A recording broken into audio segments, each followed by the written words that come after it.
So to me, the more the IID does to educate the world that we are faithful people, we are devout, we're honest, we're good, we work hard, we love our children. The more the world sees that, then the less hatred there is. Now, Orhan and I were talking earlier about the crisis that's going on with the embassy in that's being burned down. Yes, about the caricature.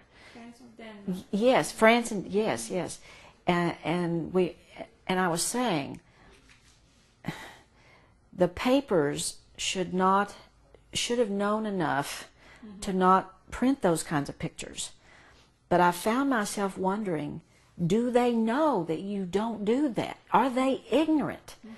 And so on the one hand, it's wrong and they know it now that you shouldn't do that. But on the other hand, my tradition, Christianity, teaches me that you don't solve it by rioting and burning buildings down and harming people. So now both groups are wrong. At first there was only one wrong.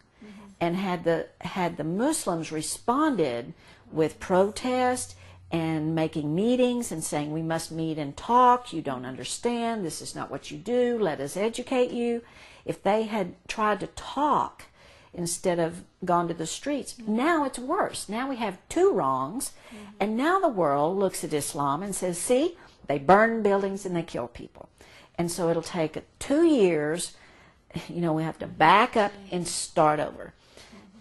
And so I feel like any religious group, Christian, Buddhist, Muslim, anybody, the first thing they have to learn is that you don't fight if you want other people to understand who you are. You don't riot and try and burn buildings and try to kill people. I know you have to fight to defend yourself. We all defend ourselves, but to me, you don't do harm to repair a harm. That's not peaceful. It only makes it worse. We talk first. Now, if the talk doesn't change things, then we may end up in conflict. But you start with talk. You don't start with conflict. And that's one of the things the Institute of Interfaith Dialogue teaches. We talk first. We try to understand, and we educate. And the reason the Gulen movement, to me, the reason I'm involved, the reason I'm committed is it says education. Education is the key. Well, that's how I feel. In a year's time, I've become educated.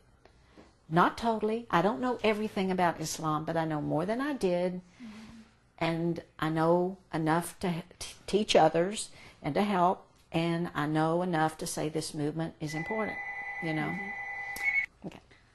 Let's talk about the schools. Yes. You saw the schools again, and what was your impression about them this time? And you said you focused on education and the school and the model of how they work. So what did you notice this time? It was very different for me. Last year I paid attention to the children, and they were so sweet. They're so cute, and their energy, and they sing, and they gather all around you, and they say, what is your name? And they're so darling.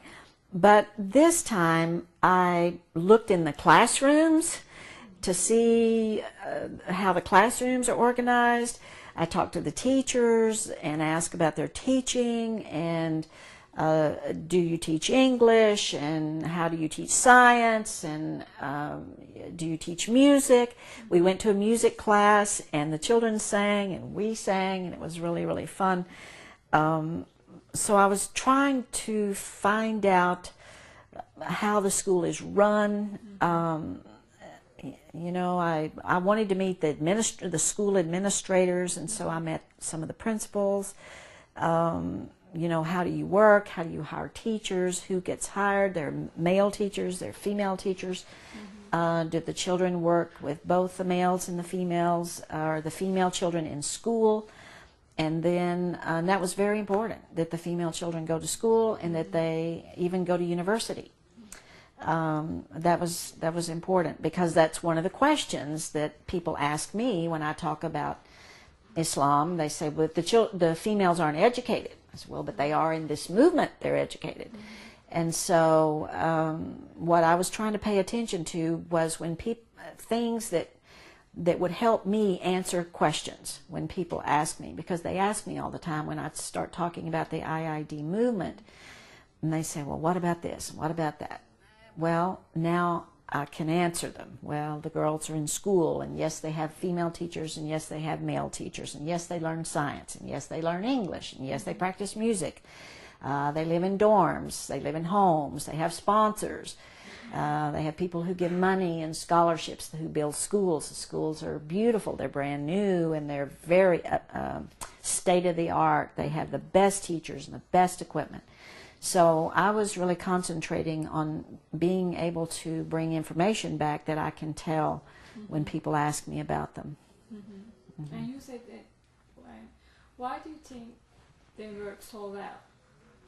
I think they work so well because of the Gulen teachings, that you teach a child to be loving, smart, that it's important to be intelligent, that you study hard, that you teach a child to be appropriate, kind, sharing, that you teach children that there are sponsors who are helping them go to school, so then when they grow up they must help. It's in the model. It's in how the Gulen school does its work. The children are taught to be loving and polite and kind and to have fun. They had so much fun. You know, they weren't dreary students, you know, serious, and they didn't smile. No, they smiled and they laughed and they played, but yet at the same time they studied hard, and the teachers, as they worked with them, the teachers would hug them. They're very loving with them. Very different from, I think, a lot of European schools and even American schools. Very different. It makes a whole different kind of human being. Yeah. And these schools are mostly sponsored by volunteers, by families. That's right. That's right. They give their money. Oh my goodness. Well, that impressed me last year, and so I knew about the sponsors this year. But people live a very simple life, so they can give their money to the schools, and they donate their time and their effort and their money to build these schools because they believe in the school. And what Muhammad told us this year is that the Turkish government has now, they used to be very suspicious of the schools, and now these schools seem to be the model. I met 2 teachers who teach in the public schools, and they're trying to get jobs in these schools so that it's reversed itself. Now it's not the school that everybody wants to avoid, it's the school everybody wants to get in. And the teachers that are in other schools want to get in these schools. And so that says something. You know, when the government says these are good schools, you know, it says something. And so, you know, and again, it is the volunteer model. I thought about how an American school teacher is hired. When we hire a school teacher, we look at their resume, and they go to a certain school, and they make a certain grades, and they know people. Yeah, these teachers are not hired that way. They're hired for their ethical principles, plus their intelligence. They both. At least this is what the school principal told me. He said our teachers must have good. They must be intelligent and have good credentials. But they must also be ethical people. Well, American school teacher, we never ask, are you ethical? You know, do you have all these principles? We don't ever ask that. You know, so our education varies. Some of it's good and some of it's not good. Whereas in the Gulen schools, it's all good. Well, there's a reason for that. And I think that's what I support.